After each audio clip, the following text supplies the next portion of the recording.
항상 이 자리에 쓸 때마다 새롭습니다.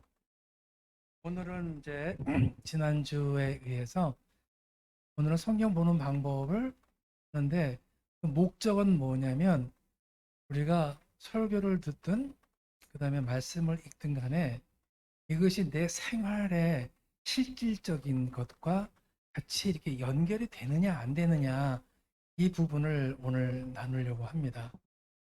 그래서 우리가 어느 교회나 비슷하지만 목사님들은 제발 우리 성도님들이 그 사람이 모이면 하나님의 말씀으로 좀 나눴으면 좋겠다 하는 게 바람이지만 사람들은 그거 하기가 너무나 어려운 거예요. 왜냐하면 말씀은 말씀이고 내 삶은 내 삶이다. 이렇게 해서 이게 같이 이렇게 병행을 해 나가야 되는데 병행하기가 너무나 어려운 거예요. 그래서 말씀과 나의 삶이 전혀 따로 움직이는 경우가 너무나 많습니다. 네, 그래서 이제 나눔 방을 이제 운영을 해야 되는데 그 나눔 방을 할 때 그 목적은 뭐냐면 그나마 우리가 말씀 속에서 생활과 같이 이렇게 연결해서 살면서 기쁜 일도 있을 것이고 슬픈 일도 있을 것이고 해결이 안 되는 것도 있을 것이고 해결되는 것도 있을 것이고 그래서 그런 것들을 속 털어놓고 이야기를 나누는 과정이 바로 큐티 나눔 방이 돼야 된다는 거예요. 근데 여러분들도 이렇게 보시면 아는 사람이 있는가 하면은 그 아는 것을 조금 더 도를 높여서 내가 속에 있는 걸 탁 털어놓을 수 있는 그런 관계, 친구 관계가 있잖아요. 그런 뭔가 시원하고 이제 그런 부분이 있는데 교회를 다니는 사람이라고 하더라도 그렇게 서로 터놓고 이야기할 수 있는 관계가 없다면 굉장히 무의미하는 거예요. 그런데 이제 이거를 우리가 어떻게 하면 말씀 속에서 내 삶에 대한 부분들이 이렇게 연결되면서 하나님의 말씀이 이런 뜻이었는데 이렇게 살려고 하는 것이었다 하는 정도까지 이해가 됐고 그다음에 내가 살아보니까 이게 안 돼 힘들어 또 어떤 때는 너무 잘 됐어 여러 가지 각도의 체험담을 큐티 나눔 방에서 나눌 수 있는 그렇게 돼야지만 이 나눔 방은 살아 움직일 수가 있는 거예요. 네, 왜냐하면 하나님이 역사하시니까. 그런데 이제 대부분의 나눔 방에 가게 되면 처음에는 성경 봉독을 하고 그리고 이제 성경적으로 큐티 나눔을 하는 것 같아요. 그런데 이제 조금 지나다 보게 되면 우리 남편이 어떻고 우리 아이가 어떻고 이렇게 얘기가 나가다가 보니까 이게 세상적인 얘기로 흘러가는 거예요. 모임이 시작은 말씀으로 시작을 했는데 진행되는 결과를 보게 되면 성경과 전혀 관계없는 나눔 방으로 끝나게 되더란 말이에요. 그러니까 거긴 기쁨도 없고 그냥 하소연 듣다가 끝나요. 그러니까 은혜가 안 되는 거죠. 그래서 이제 이거를 제가 지난주에 뭘 말씀을 드렸냐 하게 되면 한번 메모를 한번 해보시겠어요? 누가복음 24장 32절을 보게 되면 한번 찾아봅시다. 성경을 누가복음 네, 누가복음 24장 4장 32절. 네.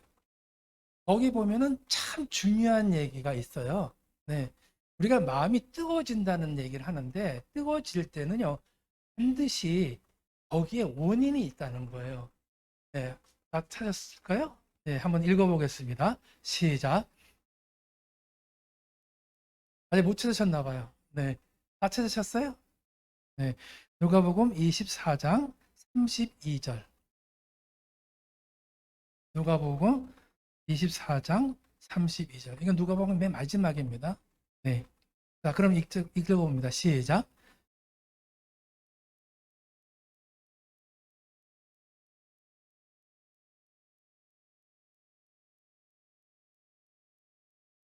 예. 다른 얘기 하나도 없어요. 말씀을 풀어 주실 때 우리 마음이 어떻더라? 뜨거워지더라. 네. 이 얘기는 즉 무슨 얘기냐면 은혜가 된다는 얘기죠. 네. 기쁨이 있다는 얘기예요. 근데 그 기쁨이라고 하는 것은 뭘 의미하느냐면 여러분들도 설교 말씀을 듣는 중에 내가 이해하고 또는 내 생활과 일치하는 느낌을 받았을 때 우리 마음에 뜨거워지는 걸 느낄 거예요. 은혜를 받는다든지 그래 이거야 이렇게 탁 찍어지는 경우가 있다는 거예요. 근데 이제 큐티 나눔 방이 바로 그런 문제의 어떤 연속이라고 돼야 돼요. 그래 모임이 즐겁고 모임을 하게 되면 끝에 가서 뭐 슬픈 사람도 있을 것이고 기쁜 사람도 있을 것이고 하지만 그게 때로는 위로를 해주시고 어떤 격려를 해주시고 이렇게 해가지고 서로가 연합을 해서 하나님 나라를 이루어가는 거예요. 그래서 이 나눔 방이 굉장히 중요한 건데 이제 뭐가 지금 어려우냐 하면은 그날 본문을 읽었는데 이것이 우리의 삶과 같이 풀이가 안 되는 거예요. 말씀은 말씀이고 난 나야. 예.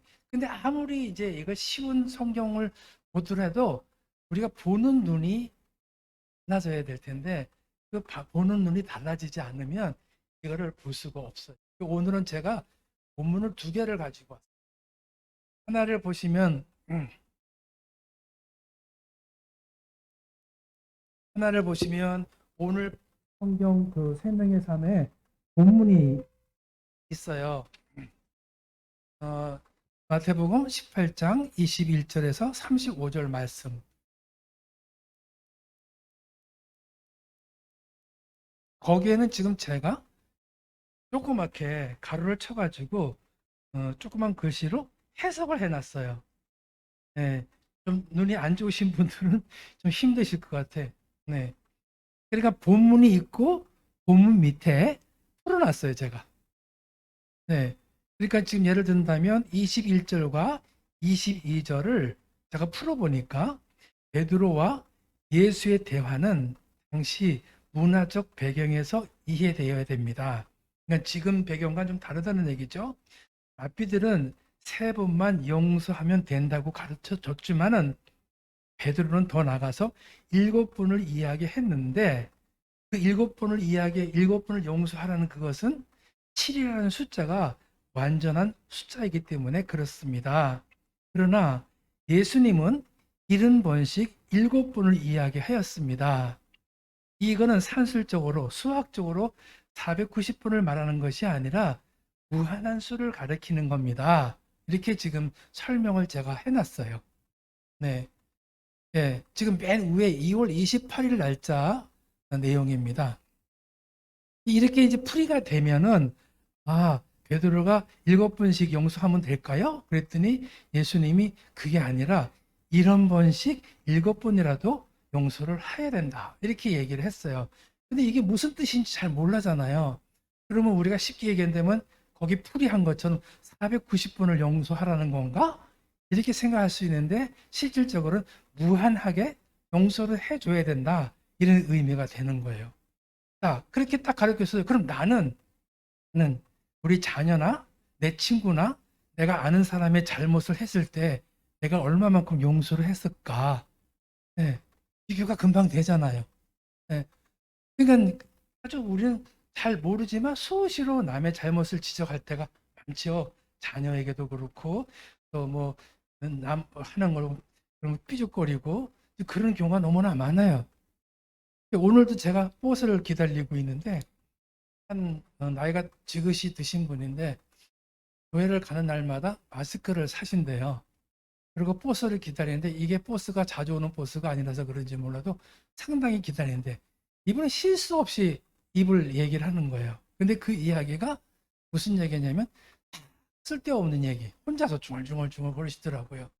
근데 그분이 주일마다 교회를 간다는 걸 표를 사면서 내가 들었는데 이제 그분이 버스를 기다리면서 중얼중얼 이제 거리더라 말이죠. 그런데 그렇게 하는 경우를 보면은 본인은 어떨지 모르겠지만 듣는 사람은 정상으로 보이지 않는 거예요. 네. 그래서 내가 이제 접근을 해가지고 이런 얘기 했어요. 굉장히 바쁘신가 봐요. 그랬더니 말을 하는데 끝임이 없어. 끝이 안 나.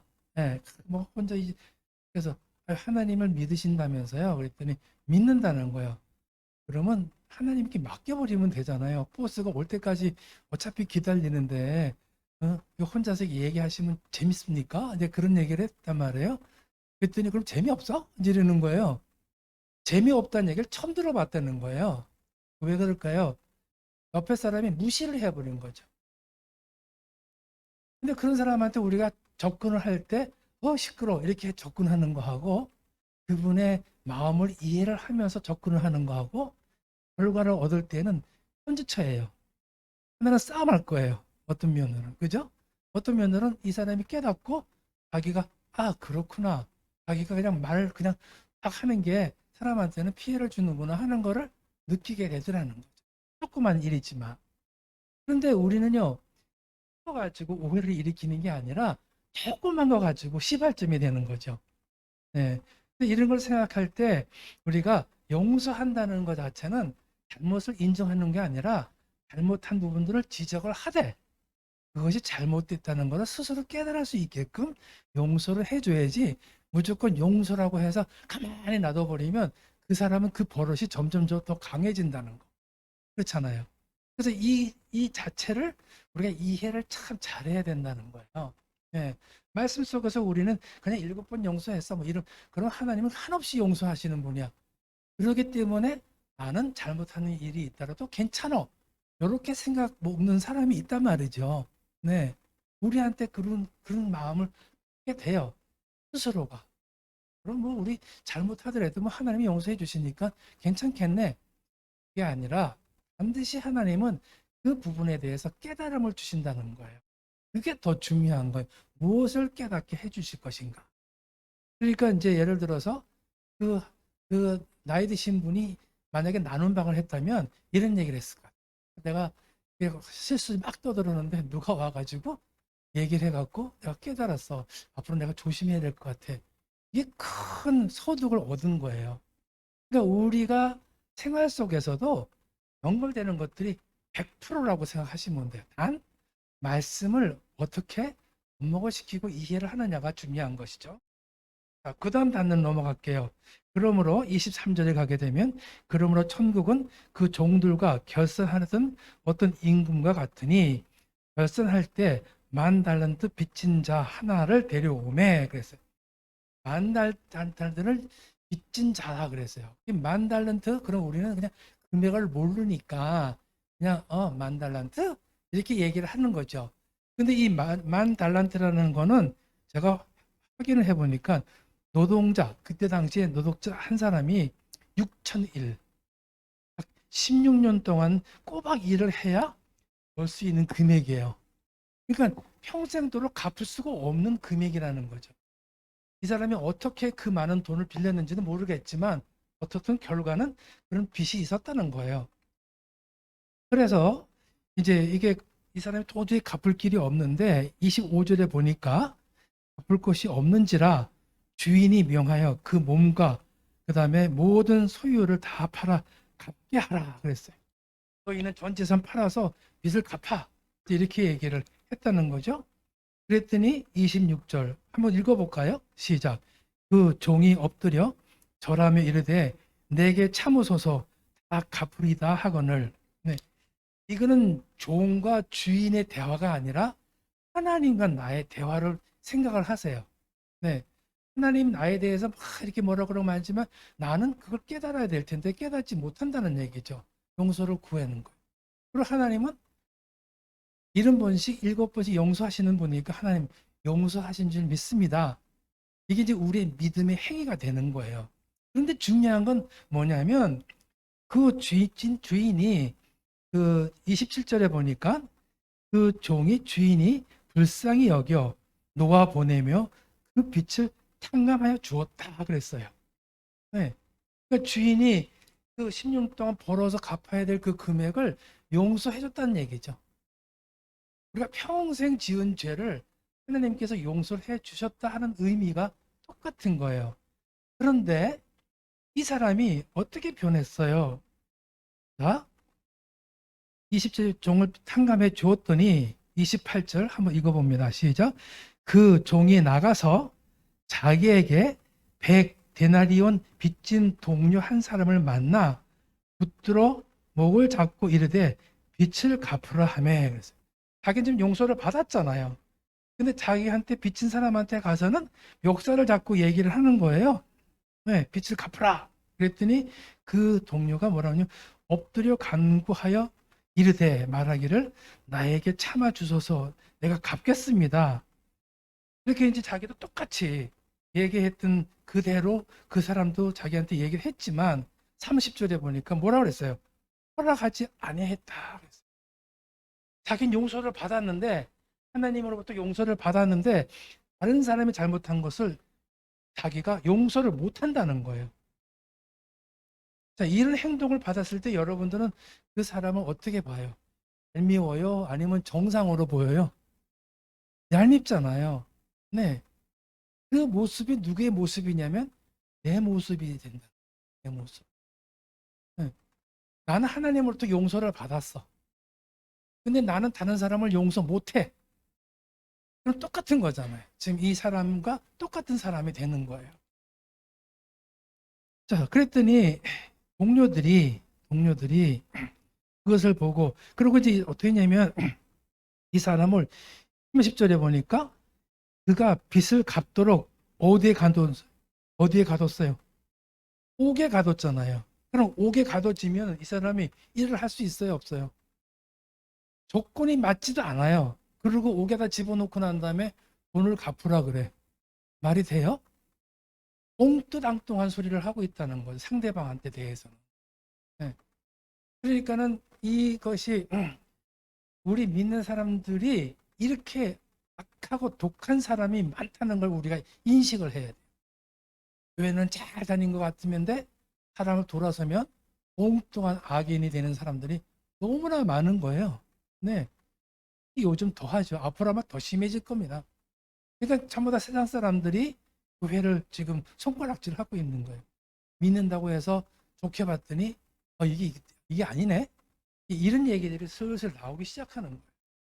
특히 요즘 코로나 때문에 교회가 계속 지금 지목을 당하고 있잖아요. 최근에 와서는 좀 덜하긴 하지만 우리처럼 이렇게 마스크 쓰고 떨어 앉아서 이렇게 예배드리고 하게 되면 다 되는데 왜 마스크를 안 쓰느냐고. 이런 것들이 자꾸만 뭐라고 하냐면은 하나님이 지켜주신다. 이게 신비주의고 이게 미신인 거예요. 네.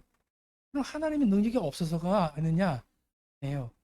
우리는 뭘 봐야 하게 되면 이 코로나가 우리에게 어떤 영향을 주느냐 하는 것을 우리가 생각할 필요가 있어요.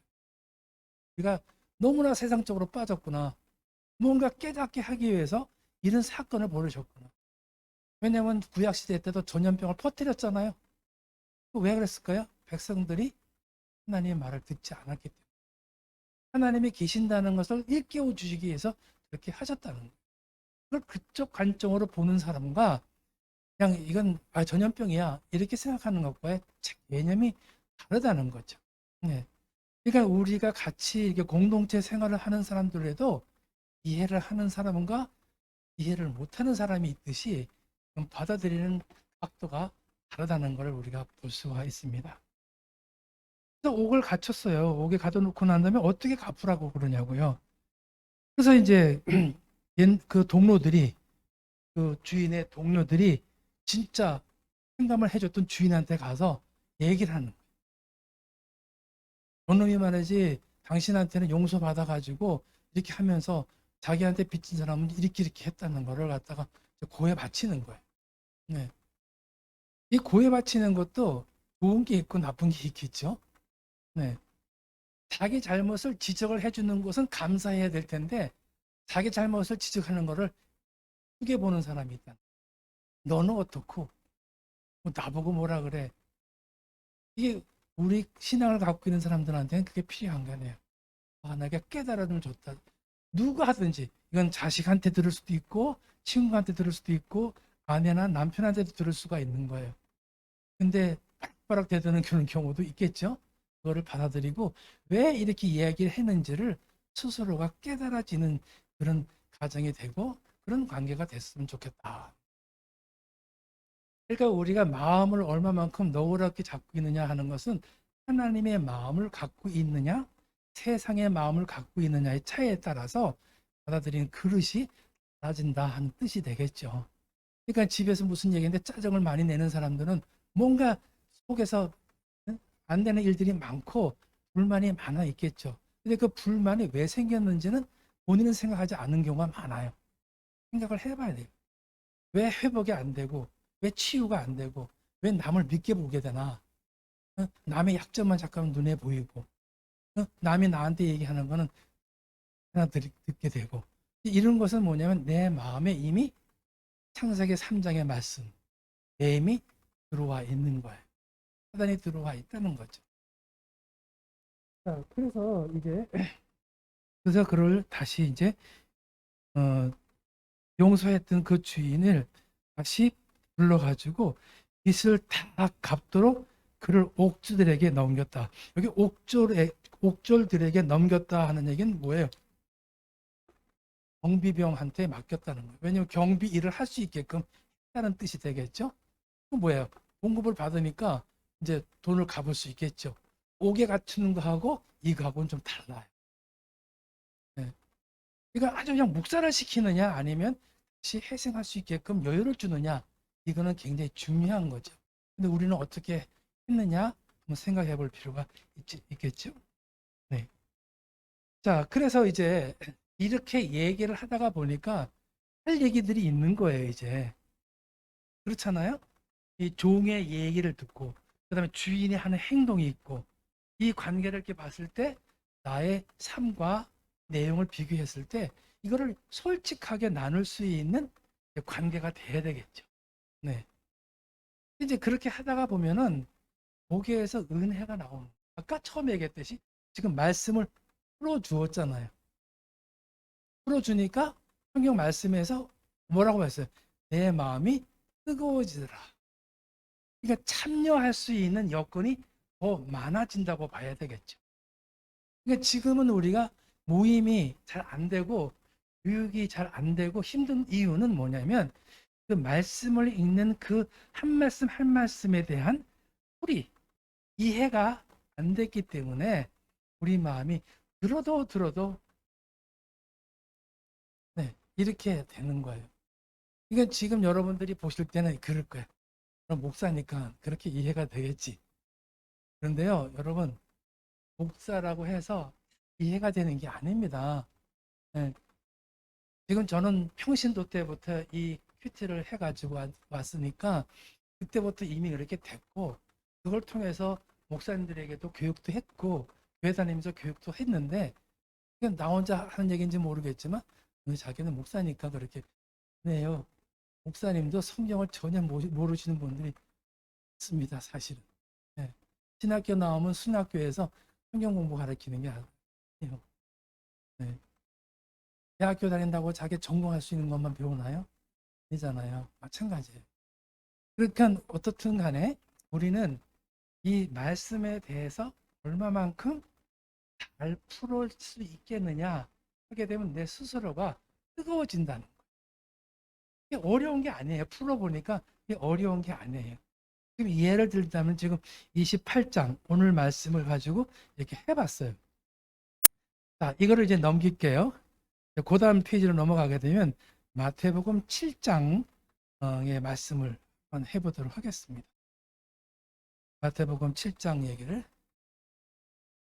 자, 여기 보면 제가 이게 분리를 해놨어요. 1절, 2절하고 띄워놓고 3절, 4절, 5절 띄워놓고 6절 띄워놓고 그 다음에 7절, 8절, 11절 이렇게 띄워놨어요. 네, 12절까지 띄워놨는데 이걸 내가 왜 띄워놓느냐 하는 이유를 여러분들이 이해를 하시면 좋겠어요. 자, 1절과 2절을 우리 지난주에 배운 것처럼 제가 빗금을 쳐놨으니까 한번 천천히 끊어서 한번 읽어보도록. 네? 없어요? 한 가지는 없어요. 네, 중요한데 지금 아직 시간이 있으니까 빨리 복사를 좀 해 주실래요?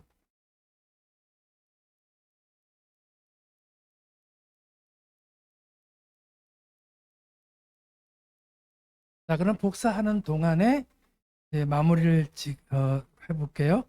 지금 35절을 한번 볼까요? 우리가 지금 갖고 있는 여기 35절을 보게 되면 너희가 각각 마음으로부터 형제를 용서 아니하면 나의 하늘 아버지께서 너희에게 이와 같이 하시리라 그랬어요. 그러니까 용서하지 않는다는 형제를 용서하지 않는다는 것은 뭐냐면 형제하면 우리 친척을 얘기하는 게 아니라 우리 주변에 있는 모든 사람을 얘기하는 거예요. 네. 나하고 전혀 관계없는 사람이라 할지라도 그 사람의 잘못한 부분들을 용서해 줄 수, 배려할 수가 있어요. 우리가 마스크 안 쓴다고 해서 그 사람은 뭐라 할 수가 없어요. 내 속으로 생각하는 거죠. 저 사람 마스크를 안 썼네? 저 사람한테 곁으로 가면 안 되겠네? 이렇게 얘기를 할 수도 있겠지만 그거는 반감을 살 수 있는 거예요. 우리는 뭐라고 해? 저 사람이 어떻게 하면 마스크를 안 썼지? 안타깝네. 이제 그래요. 저는 이게 뭐 몸에 배었다 그러면 좀 이상하게 들릴지 모르겠지만 항상 가방 속에 마스크를 2개, 3개 갖고 다닙니다. 요즘은 그런 사람이 없는데 처음 이렇게 할 때는 안 쓴 사람들이 꽤 많더라고요. 전철 타고 다니다 보면. 얼른 가서 내가 하나 줘요. 뭐 마스크 썼다 안 썼다 했고 뭐 전철에서 뭐 난리가 막 그랬지만 그것도 뭐냐면 상대방이 얘기를 할 때 좋게 얘기했으면 그 사람이 팔부림을 하지 않을 수도 있어요. 평소부터 나쁜 사람은 없단 말이죠. 그래서 마스크를 주든가. 네. 아니 거기 막 남서울 남청주 교회라고 있는데 그 안에 없어요? 그거만 있어요? 큰일 났네. 그럼 요거를 복사 좀 해주실래요? 안 돼? 일단 낙서를 막 해놨는데 없어요. 그냥 중요한 포인트라서 네 낙서를 했지만 해주세요. 그러니까 그렇게 해서 그 사람한테 마스크를 좀 해주면 좋을 텐데 이렇게 얘기해주고 좋게 알아듣게 얘기했으면 그 사람이 화를 안 냈을 수도 있을 것 같아요. 제가 볼 때는. 그러니까 우리는 뭐에 못한 사람을 무조건 나쁘다고 얘기하는 것은 세상적인 사람이에요.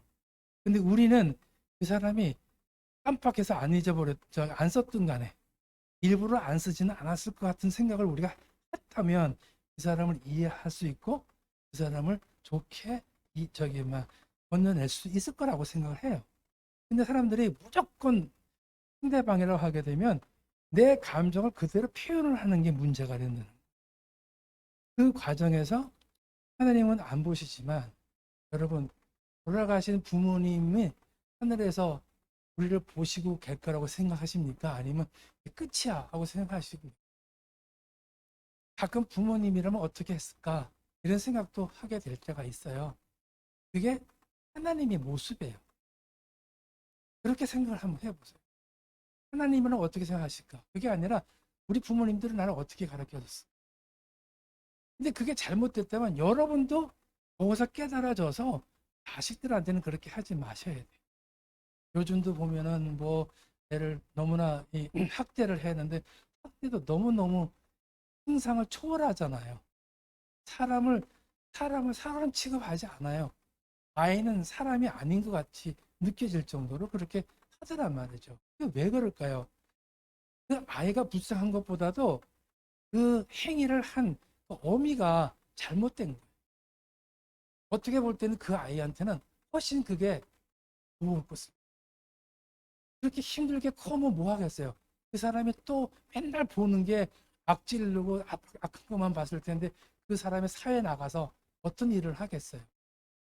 예, 너무 넘겨짚는 얘기인지는 모르겠지만 어떻든 부모님이 자녀를 잘 양육을 해야 그 자녀가 또 올바르게 크는 거죠. 이제 제가 요즘 이제 유튜브에서 그 자녀에 대한 부모와 자녀의 관계에 대한 거를 계속 지금 방송을 하고 있는데 부모님이 학에 달렸어요. 공부 왜 못하니? 그건 부모 탓이에요. 아이의 탓이 아닌 거예요. 아이가 왜 나빠? 왜 개구쟁이야? 그건 부모의 탓이지. 그렇게 된 게 아니에요. 자녀가, 부모가 얼마만큼 자녀를 잘 양육을 했느냐에 따라서 달라지는 거예요.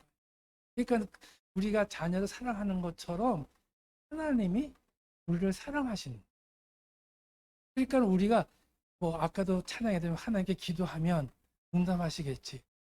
누구나 모르는 사람이 어디 있어요? 다 알죠. 그런데 응답 받는 사람과 응답 받지 못하는 사람이 있어요. 응답 받는 것도 방향에 따라 다 달라요. 왜 그럴까요? 믿는 척 하는 사람은 정말 기도해봤자 의미가 없다. 내 기도가 응답이 안 되면 그 응답이 하나님이 안 해주시는 게 아니라 내가 하나님께 잘못하고 있다는 것을 느끼셔야 된다는 거예요. 그런데 잘 되는 사람은 기도할까요? 기도 잘 안 해요. 저 같은 경우가 좀 이상하게 표현될지 모르겠지만 기도는 딱 부러지고 딱 정해놓은 시간에 기도하지 않아요. 순간에 어려울 때만 기도해요. 그리고 행함 자체를 조심해요. 행동 자체를 조심해요. 왜? 남들이 볼 때 나로 인해서 하나님의 욕을 먹지 않게끔 내가 행동을 해요. 그러니까 때에 따라서는 생각지 않은 일들이 막 생기더라. 그러니까 어저께 지난주에 얘기를 잠깐 하면 어떤 일이 생겼느냐면 제가 이제 용인에서 살아요. 용인에서 용인 터미널에서 청주 오는 버스가 있었어요. 근데 제가 이제 쭉 한동안 안 다녔으니까 코로나가 생기면서요. 바꿨고 별로 손님이 없는 그 라인을 다 끊어버렸어. 제가 이제 9시 10분 차를 타기 위해서 집에서 8시 한 20분에 나왔어요. 용인까지 가서 버스를 타려고 했는데 버스가 없었다는 거예요. 갑자기 확 맥혀버리는 거죠. 거기서부터 다시 이제 버스를 타고 어디로 나오냐게 되면 수원 터미널로 가려고 이제 나왔어요. 그러다가 이제 거기서 이제 급행버스 타고 나오고 기흥역이라는 곳에서 이제 택시를 타고 수원역으로 갔는데 기사 아저씨가 거기까지 안 가도 돼요 이러시는 거예요. 그래요? 그랬더니 그럼 어디 있어요? 그랬더니 그 신갈 사거리 그 전에 수원서 와가지고 돌아가는 게 있다는 거, 톨게이트 타기 위해서. 그래요? 근데 못 믿겠는 거예요. 근데 이분이 너무나 감사한 게 내가 못 믿으니까 지나가는 택시를 불러갖고 그 기사한테도 물어보는 거예요. 여기 청주 가는 거 있지? 그러니까 그 사람이 또 있다는 거예요. 근데 나는 또 묻지 못해요. 그냥 갑시다. 송원료로 가는데 이분이 또 나보고 뭐라고 했냐게 되면 핸드폰으로 한번 찍어봐요. 그러는 거예요. 그래서 이제 못 믿을 척하고 이렇게 찍어봤는데 그 버스 터미널이 어떻게 생겼느냐면 그냥 우리 구멍가게 담배도 팔고 껌도 팔고 조그만 그런 거기에서 이게 정류장인 거예요. 그래서 이제 그거 딱 보이길래 그래 맞네요. 유턴해 줍시다 그래갖고 이제 한참 내려가서 유턴해 갖고 내려왔는데 그때 시간이 몇 시냐면 9시 20분. 9시 10분 차를 용인에서 타려고 했던 게 9시 20분에 다시 신갈 톨게이트에서 버스를 타게 된 거예요. 그 순간에 제 마음이 얼마만큼 조급했겠습니까? 시간 맞춰서 오려면은 허둥지둥 허둥지둥 해갖고 어떻든 딱 도착해서 표를 사니까 5분 후에 차가 도착을 한대네요. 그래서 40분에 여기 이제 도착을 했던 겁니다. 그걸 딱 버스 타고 오면서 정말 실수를 참 많이 했네. 미리미리 준비하지 못했네.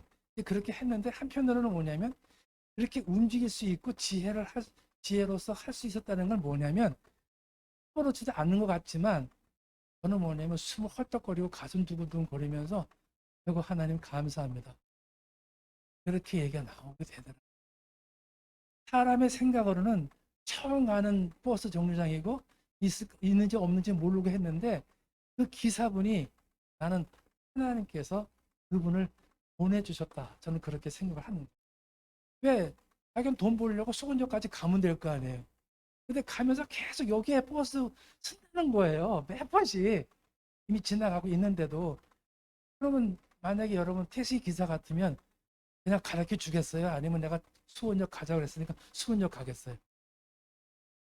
대답 좀 한번 해봐요. 내가 수원역 가지요. 근데 그 사람이 자꾸만 나보고 여기 있다는 걸 얘기하는 거예요. 나중에 확인하니까 거기 있는 거예요.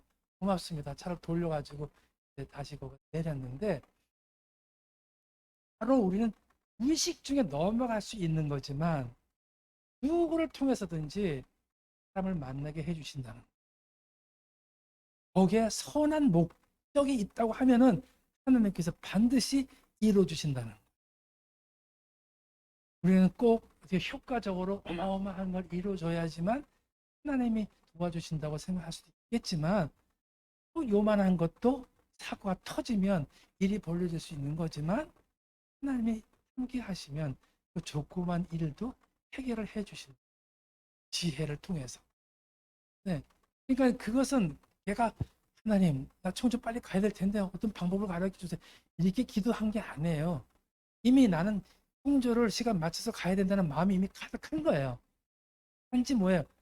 그 시간에 갈 수 있을까 없을까 그냥 두려움 때문에 있는데 그래서 이제 택시를 불렀는데 그런 택시를 딱 잡게 해줬던 그것이 역사로 저는 생각하는 거예요. 그래서 뒤늦게 이제 내가 그랬어요. 하나님 감사합니다. 네. 이렇게 하나님의 역사는 그렇게 이루어지는 것이지, 내가 계획 세워가지고 하나님께 부탁을 해서 이 계획이 이루어진다? 그러면 그건 내 뜻이지 하나님 뜻이 아니잖아요. 그렇잖아요. 계획은 누가 세워요? 내가 세웠잖아요. 네. 난 뭐야? 천국 가는 게 목적이야. 그렇잖아요. 지금 배부르고 잘 산다고 해서 여러분 그게 다 만족할지 않아요?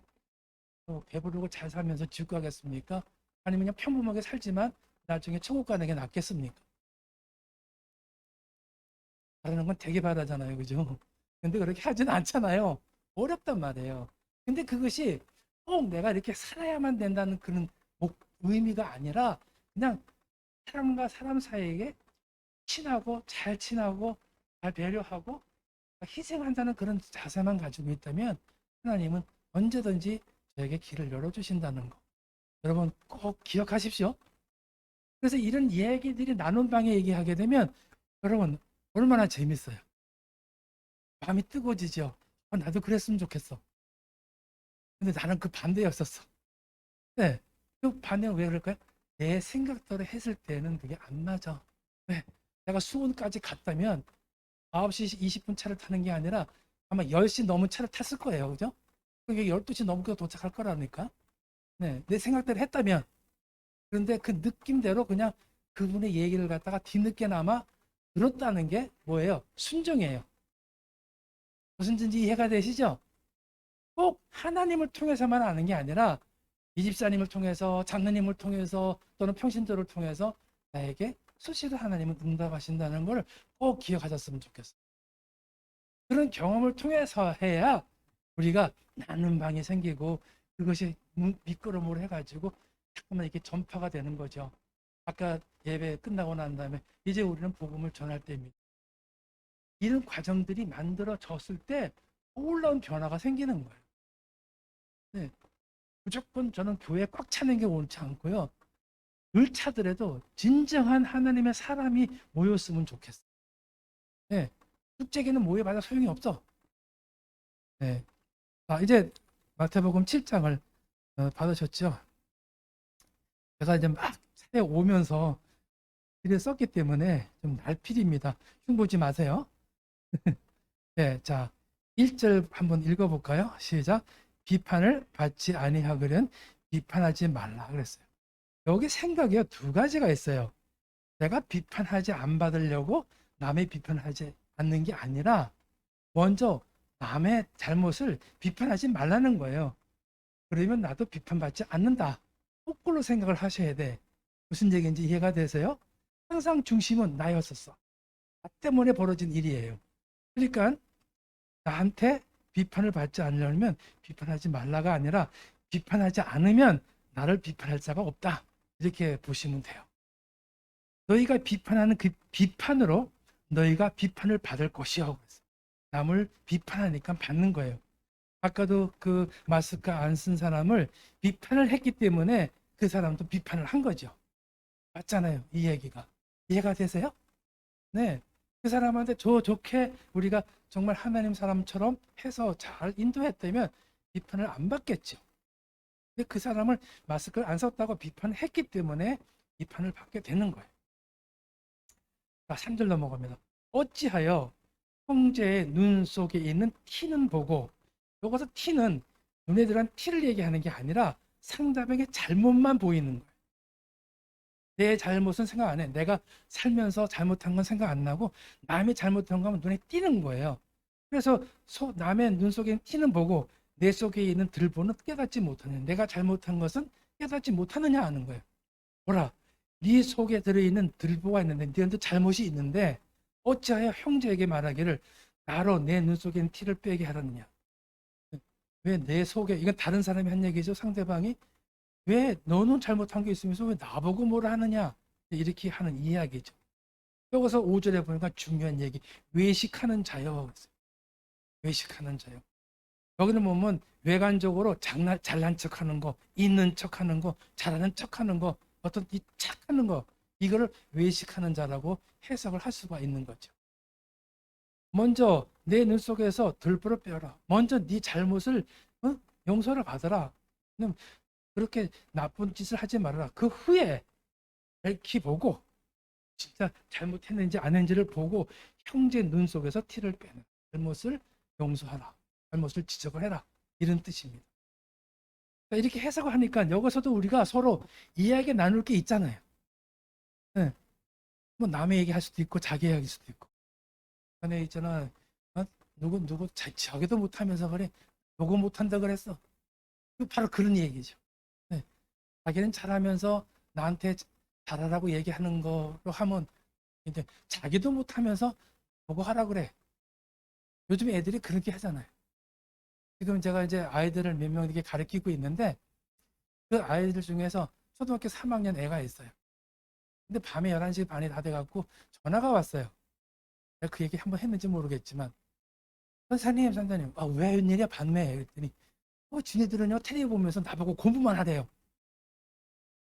지네들이라 그러니 지네가 누굽니까? 이어다니는 지네입니까?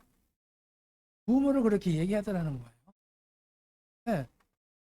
그러니까는 자기들은 놀면서 애들 보고 공부를 하라 그러니까 애들이 공부할 맛이 나냐고요. 그거다 텔레비 보면서 깔깔대고 후호대고 하게 되면 애들이 호기심이 갈까요, 안 갈까요? 그걸까지는 생각 안 하더라고, 부모들이. 자기만 생각을 해서. 예. 그런 일들이 조금 보여주는 거예요, 이렇게.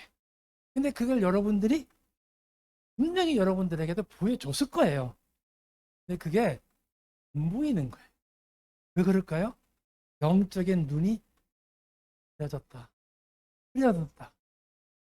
내 것을 잘 못 보는 거예요. 내 것만 보이는 거예요. 애 보고 공부만 하라 그러지, 내가 텔레비 보는 건 그 아이가 공부하는 거 관계 없다고 생각한 거죠. 근데 관계가 없나요? 있나요? 관계가 있잖아요. 영향을 줬잖아요. 그러니까 이 말씀은 우리의 삶에 어떻게 접목을 시키고 어떻게 풀어지느냐에 따라서 엄청난 차이가 나는 거예요. 지금 우리가 설교를 들어보면 제가 몇 번 하고 또 유튜브도 목사님의 설교를 듣지만 저가 와서 이렇게 하는 게 특별한 게 아니에요. 저는 교육을 위해서 풀어주는 거지만 목사님은 설교를 통해서 풀어주시는 거예요. 근데 그거를 여러분들이 귀가 열려서 어떻게 거기에 반응하느냐에 따라서 은혜가 있고 은혜가 없을 수 있다. 설교 시간이 한정된 시간에 그거를 다 이렇게 지금 제가 하는 것처럼 설명할 수가 없어요. 그렇게 되다가 보면은 흥미로운 사람들은 재미로 눈이 멀뚱멀뚱 하겠지만 누가 또 영적으로 어두워진 분들은 지루할 거예요. 언제 끝나지? 네. 저도 보면은 이렇게 보면 뒤에서 이렇게 딱 보면 벌써 제가 다니면서 항상 제가 오른쪽 뒤쪽에 앉거든요. 어느 교회를 가더라도. 그러면 옆으로 싹 보면서부터 다 보인단 말이에요. 설교 시간에 꼭 좋은 사람들이 엄청 많은 교회도 있어요. 그거 왜 그럴까요? 목사님의 설교가 안 좋아서? No. 네. 내가 마음이 동하지 않았다는 거예요. 네가 다친 거예요. 교회에 왔다고 해서 하나님이 눈두장 찌르는 하나님이 아니세요. 행함으로 나타나야 돼요. 이런 얘기는 이런 건 다 알아요. 행함이 없는 믿음은? 모르세요? 행함이 없는 믿음은, 예, 행함이 왜 없을까요? 깨닫지 못하니까. 방향을 못 잡았으니까. 이제 이 얘기가 앞뒤가 맞죠, 그죠? 예. 그러니까는 우리가 신앙적으로 제일 중요한 것은 먼저 첫째, 지난주에도 얘기했지만 유보 속에서 제일 먼저 오늘의 말씀 본문을 읽어서 지금처럼 해석을 해보는 거, 여러분 스스로 해석을 해보는 거. 이게 무슨 뜻일까? 나하고 직접적인 영향이 없더라도 이게 무슨 뜻일까 하는 것을 한번 해보시면 돼요. 목사님도 감사하게도 항상 보면 이렇게 어려운 본문보다도 쉽고 이해할 수 쉬운 그런 본문들을 많이 활용을 하시더란 말이에요. 그러니까 그게 복된 거예요. 근데 어느 교회를 보게 되면 목사님 혼자서만 설교 열심히 해. 듣는 사람이 이해를 못해. 그런 교회가 얼마나 많은지 몰라요. 제가 지금 이제 거의 이제 한 30년간 이 세미나를 전국 다니면서 이제 거의 2만 5천 개에서 3만 개 교회를 다녔어요. 그리고 우리나라 교회 실정을 어느 정도 알 거 아니에요. 그렇잖아요? 그런데요, 교회마다 크고 작은 교회가 많지만 그 교회에 무서운 일들이 많이 일어납니다, 여러분. 그러니까 교회를 선택했다는 자체가 굉장히 축복이라는 걸 여러분들이 감사할 줄 아셔야 돼요. 그래서 그 말씀을 풀어줄 때마다 우리가 이게 이렇게 대입을 시켜가지고 한다고 하게 되면 이게 말씀이라고 딱딱하게 받아들이는 것이 아니라 우리의 삶의 지침서, 우리 부모님, 우리 하나님이 나에게 삶의 지침서를 가르쳐 주시는 거다 하고 생각하신다면 여러분 받아들이는 느낌이 달라지실 거예요. 저는 사실은 목사님께 이걸 원했어요. 점심 끝나고 난 다음에 다 가는 길을 원치 않고 끼리끼리 소그룹을 그때 했으면 좋겠습니다 하는 의견을 한번 드린 본 적이 있어요. 네, 왜냐하면 말씀을 잊어버리기 전에 한번 나눔을 하면 더 좋겠다. 내가 이 의견이지만, 네, 그래서 이제 그때 오늘 설교 말씀을 듣고 난 다음에 그걸 깨닫게 된 내용들을 서로 나누고 간다면 굉장히 더 달라질 거라고 생각을 해요. 그것은 자신의 영적인 훈련을 하는 것을 생각하신다면 좋아요. 그러니까 주일날 보면은 재미있으면 오래 남아 있는데 재미없으면 끝나자마자 그냥 가잖아요. 그죠? 네, 그러니까 스스로 그런 기쁨을 여러분들이 만들어낼 수 있어야 돼요. 그렇게 하기 위해서 지금 제가 여러분들에게 도움을 드리는. 자, 그러니까 지난주와 지금 보게 되면 끈을 잇기는 이미 여러분들이 작년, 재작년에 이렇게 배웠던 거고, 그 다음에 이렇게 지금 나눴어요. 이 나눈 거는 쉽게 해서 문단 나누기라고 얘기했는데, 이 문단 나누는 뭐냐면, 얘기의 종류가 다르다. 네. 여기 이제 1절과 2절은 뭐냐면, 비판에 대한 얘기를 했잖아요.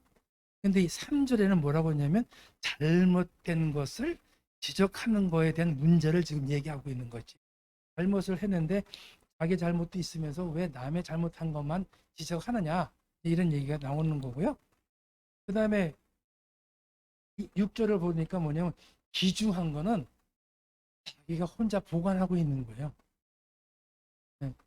여기가 요즘은 뭐는 사람이 개보다 못하다는 얘기를 많이 하잖아요. 요즘 개 진짜 완전 고급해요. 네. 사람보다 더 훨씬 하기 좋아요. 자, 거기다가 보면 또 돼지도 나오잖아요.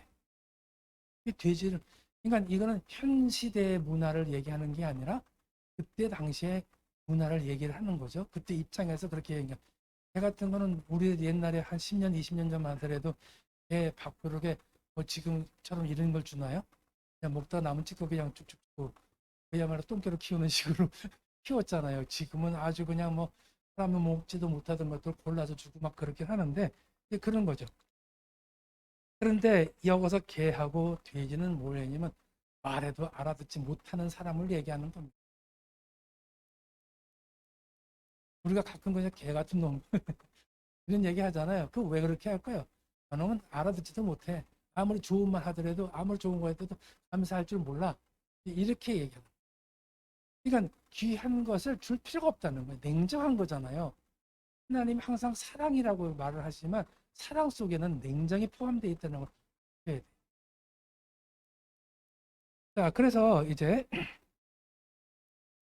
그들이 그들이 별로 밟고 돌이켜 너를 찢어 상하게 할까 염려하노라. 그러니까는 아까 얘기했잖아요.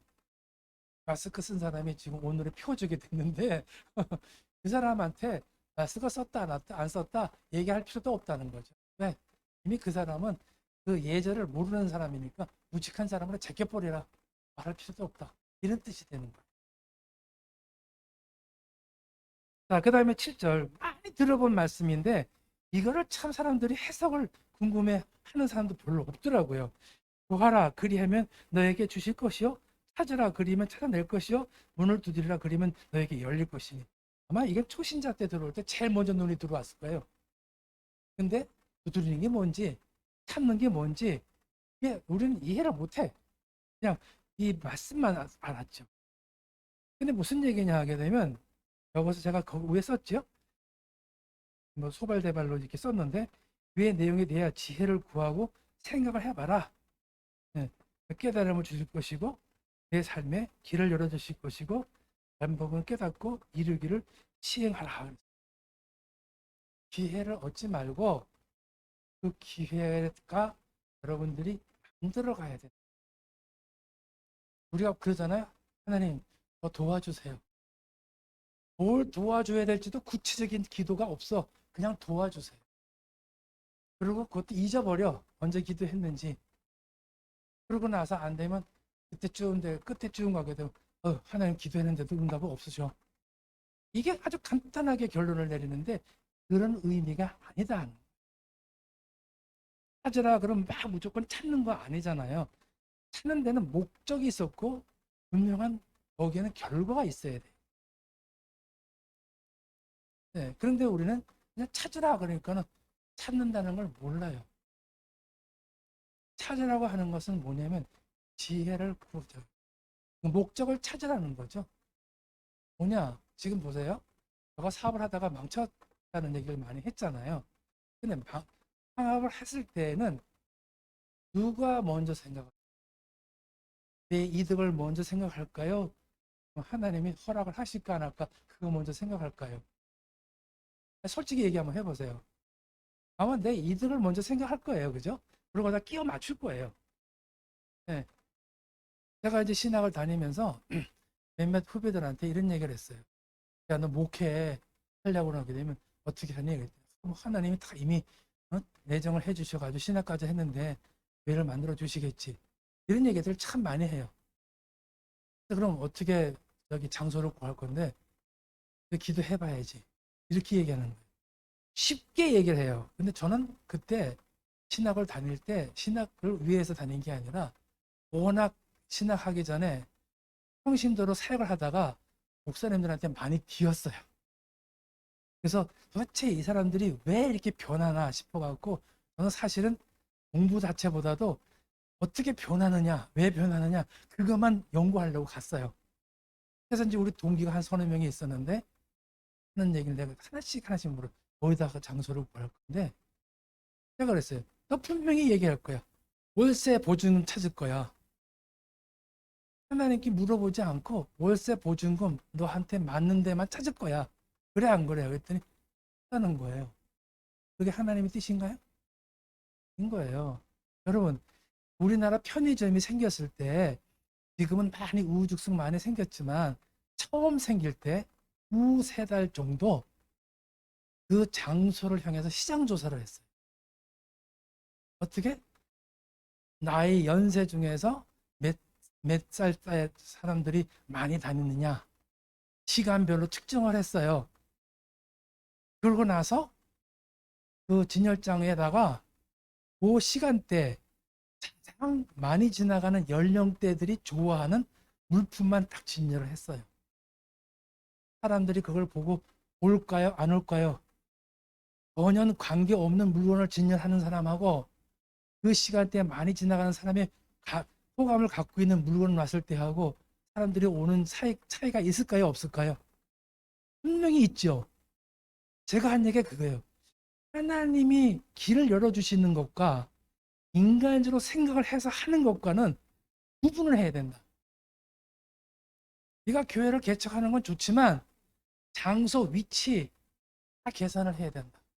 이게 마케팅이다. 그랬더니 나보고 믿음이 없는 사람이라는 거예요. 왜? 하나님께 맡기지 않고 마케팅을 한다니까. 여러분 이 마케팅 자체가 하나님의 지혜예요. 결국 다 안 됐어요. 그러니까 저는 이런 것들을 통해서 하나님이 역사하시는 것을 직접 힘으로만 이렇게 생상하는 게 아니라 우리의 삶과 말씀이 일치가 돼가지고 같이 병행해서 이루어지는 것을 여러분들에게 좀 많이 설명을 해드리고 싶은 거예요. 근데 그렇게 해서 그걸 여러분들도 처음서부터 잘 될 수가 없죠. 근데 그것은 어디서부터 시작되냐면 설교를 어떻게 듣느냐 하는 거예요. 그래서 저는 가능하면 목사님께 부탁을 드리고 싶은 거는 뭐냐면 대부분 교회가 다 주부에다가 성경 구절만 이렇게 나와 있지만 이것처럼 이렇게 좀 프린트를 해서 좀 나눠주시면 좋겠다. 금방 내가 생각한 거예요. 그러면 여러분들은 거기다가 연필을 가지고 그 내용을 거기다 밑줄을 긋고 중요한 포인트를 메모를 한번 해보는 거예요. 그럼 그게 더 생각이 나지 않겠어요? 이건 공개적으로 지금 처음 말씀을 드리는 거예요. 살면서 생각이 나가지고. 그렇게 저는 억지로라도 한번 해보면 분명히 거기에서 하나님께서 깨닫게 해주시는 목적이 분명히 있을 것이다. 여러분에 대한 것도 있고 교회에 대한 비전도 있고 지금 목사님이 굉장히 지금 비전을 가지고 여러분들에게 좋은 기회를 만들어내려고 무척 노력을 하고 계시는데 여러분 진짜 동참을 하셔야 됩니다. 교회는 크지 않을지 모르겠지만 영적으로 봤을 땐 저는 엄청나다고 저는 생각을 해요. 절대 종교회라고 생각하지 마세요. 100명 미만, 200명 미만 절대 저는 오히려 더 강하다고. 큰 교회는 뭐해서 분열만 생기지. 네. 자, 그래서 이 구하라고 하는 것도 보면은 뭐 주세요, 뭐 주세요 이렇게 얘기하는 게 아니라 우선 내 생활 속에서 지혜를 얻는 게 중요하다. 지혜. 뭘 해야 될까 물어보는 게 아니라 이걸 하려고 하는데 하는 지혜를 주셔갖고 그것을 구체적으로 할 수 있도록 그걸 분석을 하는 것을 원하셔야 된다. 사업 잘 되게 해주세요. 그런 기도는 얼마나 쉽어요, 그죠? 근데 그 사업을 이루기 위해서 얼마나 노력을 해야 되는지 아시죠? 그러니까 지금 현재 구체적인 방법에 대한 이야기를 나누셔야 된다. 그 다음 페이지 넘어갈게요. 여기는 12절 보게 되면 그러므로 무엇이든지 남에게 대접을 받고자 하는 대로 너희도 남을 대접하라. 목적이 있어서는 안 돼요. 여기 보니까 꼭 목적이 있는 것처럼 되잖아요. 남한테 대우를 받으려면 남을 대우해. 그러니까 우리는 뭐예요? 대우받으려고 대우한단 말이죠. 이게 아니에요. 대우를 먼저 하세요. 상대방을 지켜주세요. 상대방을 띄워주세요. 우리는 나라는 무조건 잡아내리려고만 하는데 그게 아니라 상대방을 띄워주라는 거예요. 그러면 그 상대방도 나한테 띄워줍니다. 맨날 헛듣는 얘기만 하니까 서로 헛듣는 사람이라는 게 요즘 딱 그거잖아요. 내용도 서로 이해하지 않으려고 하지도 않고 그냥 자기 고집만 내세우는 거. 그럼 이게 선진국이 아니라 후진국의 모습을 자꾸만 보게 되는 것 같아서 안타깝습니다. 자, 13절에 보시게 되면 뻔히 우리가 알고 있지만 깨닫지 못한 얘기들. 좁은 문으로 들어가라. 이 좁은 문이 뭐예요? 힘들고 어렵고 그런 되지만 들어가라는 거예요. 여기서 멸망을 인도하는 문은 크고 멸망을 이끄는 건 쉽단 말이죠. 그 길이가 넓어 그래 들어가는 자가 많다. 제가 여기 있잖아요. 성공한 길은 좁고 실패하는 일은 크다. 그 옆에 어디 쉽나 했더니 쉽게 돈을 벌 수 있다. 이게 뭐예요? 사기꾼들한테 넘어가는 거. 저도 한번 당해봤어요. 뭐 이자를 뭐 15%, 20%를 준다나? 그래가지고 이제 잘 투자를 했는데 도중에 그리고 튀어버렸어요. 깜짝 망했죠. 네. 애써 한 거보다는 그러니까 그게 쉬운 게 아니더라고요. 쉬운 게 사기야. 그러니까 이런 것도 다 우리가 나이를 드신 분들은 이런 경험을 통해서 하는 거지만 이게 우리가 청년 때라든지 그 전에 알았다면 이런 지혜가 우리한테 어떤 중요한 역할을 하겠습니까? 그죠? 그러니까 이 말씀을 빨리 깨닫는 것이 그만큼 나한테는 성공한 길로 인도하는 것이다. 저는 그렇게 이야기를 하고 싶어요. 15절 보니 거짓 선지자들을 삼가하라. 이거 무슨 얘기예요? 사기꾼들을 조심하라. 양의 옷을 입고 아주 멋진 옷을 입고 너에게 나오나 속에는 노락질하는 일이라. 그들의 열매를 그들을 알지를. 그 결과를 보면 그들을 아는 것처럼 가시나무에서 포도를 또는 엉겅퀴에서 무화과를 따겠느냐. 우리가 지금 보면 이 꼬시는 걸 딱 보면은 이 사람이 어떻다 하는 거를 알게 돼요. 그런데 사기를 당하는 사람은 또 참 신기하게도 넘어가더란 말이죠. 다 같이.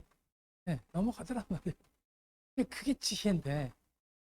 그러니까 우리 영이 세냐, 영빨이 세냐, 아니면 그 사기꾼이 영빨이 세냐, 이 경쟁이겠죠.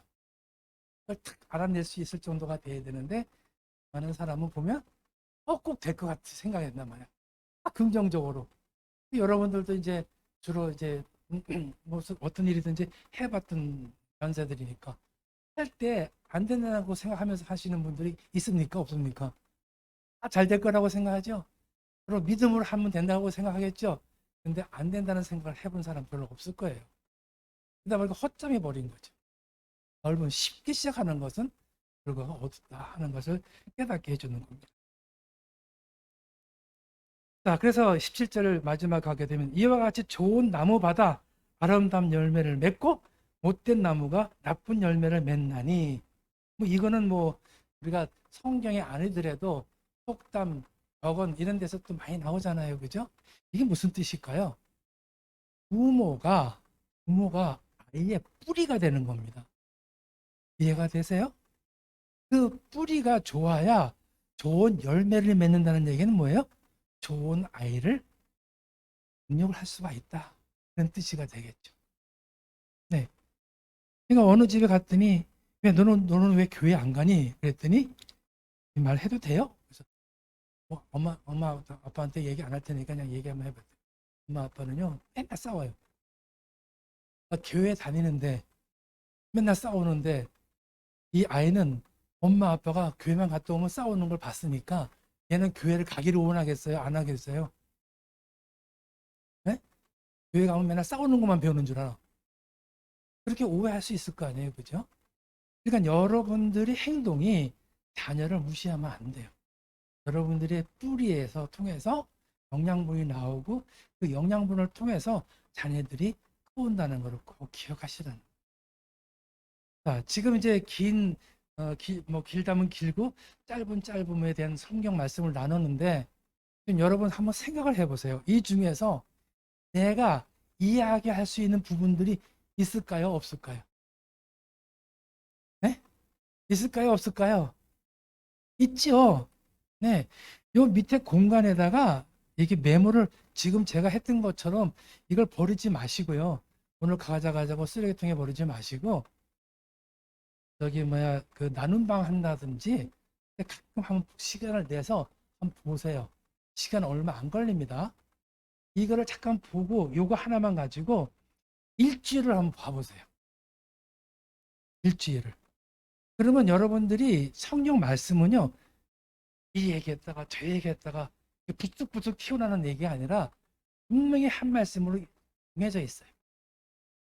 그러니까는 이거 하나를 기본으로 해서 성경 말씀을 이해할 수 있는 눈과 머리가 열려진다고 하면은 범위 이어지는 말씀도 같이 이해가 되고 쉽게 받아들일 수가 있고 특히 주일 와서 말씀을 들을 때 훨씬 마음이 가벼워지고 소화가 빨리 잘 될 겁니다. 그래서 이거를 여러분들이 기초로 잡아갖고 이 얘기는 무슨 뜻이구나 해서 이거를 여러분들이 성경을 보는 각도가 껴주셨으면 좋겠어요. 그런다면 성경은 어려운 게 아니라 성경은 우리의 삶의 모습을 그대로 보여주는 것이다 라고 생각하시면 될 거고 그리고 나눔 방에 이제 아까도 광고 중에 제가 잘 들었지만 일단 나눔에 대한 프로그램을 목사님께서 이렇게 진행하신다고 하니까 그걸 통해서 여러분들이 참석을 한번 해보세요. 그래서 성경 보는 눈이 열리고 생각하는 머리가 열린다고 하면은 꼭 고비만 넘기면 그 다음서부터는 어려울 게 없어요. 네. 자, 이제 여러분 보니까 이제 이렇게 해보니까 딴 데 교육하는 것보다 조금 말씀에 그 느껴지는 눈이 좀 달라졌을 것 같은데 그렇습니까? 좀 달라지셨나요? 네. 성경이 절대 어렵지가 않습니다. 조금만 관심을 가지고 조금만 푸는 거를 보신다면 그 다음에 쉽게 풀어진다는 걸 기억하시고 그 다음에 이것이 내 삶에 어떻게 적용하면 돼야 될 것인지 내가 지금까지는 남에 대해서 너무나 나쁜 것만 봤는데 이제는 그렇게 보면 안 되겠다. 그 장점을 보고 칭찬을 한다면 그도 결국 나한테 좋은 얘기를 하겠다. 목적을 두고 뭐 할 수도 있겠지만 그렇게 해서라도 여러분들이 좀 이렇게 변화되는 삶을 살았으면 좋겠습니다. 네, 기도하겠습니다.